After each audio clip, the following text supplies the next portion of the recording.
রবিবার স্পেশাল চিংড়ি মাছের বিরিয়ানি বানিয়েছিলাম। বাড়ির সবাই খেয়ে খুব ভালো হয়েছে বলেছে, তাই ভাবলাম আপনাদের সঙ্গে আজ রেসিপিটা শেয়ার করি। চিংড়ি মাছগুলোকে সবার প্রথমে ধুয়ে পরিষ্কার করে নিয়ে নুন হলুদ গুঁড়ো দিয়ে মেখে রেখে দিয়েছিলাম। এরপর কড়াইতে সাদা তেল দিয়ে তেল ভালোভাবে গরম হয়ে গেলে চিংড়ি মাছগুলোকে গরম তেলের মধ্যে দিয়ে উল্টে পাল্টে হালকা লাল করে ভেজে নিতে হবে। চিংড়ি মাছ খুব বেশি ভাজবো না, কেননা চিংড়ি মাছ বেশি ভাজলে শক্ত হয়ে যায়। মাছগুলো ভাজা হয়ে গেছে, তুলে নিয়েছি। এই তেলের মধ্যে দিয়ে দিলাম সেদ্ধ করে নেওয়া আলুগুলোকে আগের থেকে আমি প্রেসার কুকারে 2টো সিটি দিয়ে সেদ্ধ করে নিয়েছিলাম।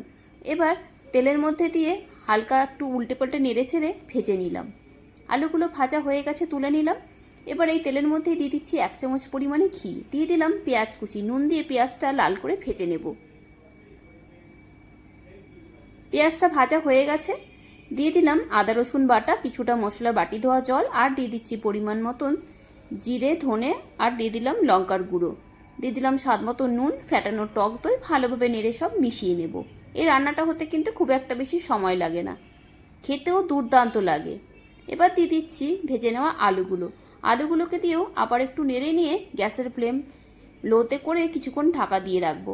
এবার এখানে একটা বাটিতে নিয়েছি দুধ, দিয়ে দিলাম কিছুটা কেওড়া ওয়াটার, কিছুটা রোজ ওয়াটার, দিয়ে দিচ্ছি কিছুটা মিঠা আতর, আর অল্প একটু দিলাম স্যাফরান। ভালো করে মিশিয়ে রাখবো, পরে রান্নায় ব্যবহার করবো। ঢাকাটা খুলে নিলাম, মশলা থেকে তেল ছেড়ে দিয়েছে, আবার একটু নেড়ে ছেড়ে রান্না করে নেব। এবারে দিয়ে দেবো ভেজে নেওয়া চিংড়ি মাছগুলোকে দিয়েও 2-3 মিনিট সময় নিয়ে একটু নেড়ে রান্না করে নেব।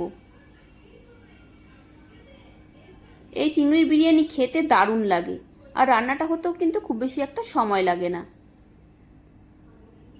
এবারে দিয়ে দেব বাসমতি চালের ভাতটাকেও ওপর থেকে একটা খুন্তি দিয়ে চতুর্দিকে ছড়িয়ে দিলাম।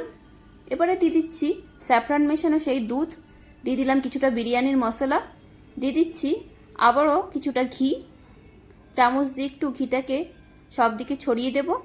এবার গ্যাসের ফ্লেম লোতে করে 10 মিনিট ঢাকা দিয়ে রেখেছিলাম। 10 মিনিট পর ঢাকাটা খুলে নিলাম। চিংড়ির বিরিয়ানি তৈরি হয়ে গেছে, একটু নেড়ে চেড়ে ভালোভাবে সব মিশিয়ে নিলাম। ব্যাস, এবার সার্ভ করে নিয়েছি। এভাবে চিংড়ি মাছের বিরিয়ানি বানালে খেতে কিন্তু দারুণ লাগে। আপনারা অবশ্যই বাড়িতে বানিয়ে খেয়ে দেখবেন।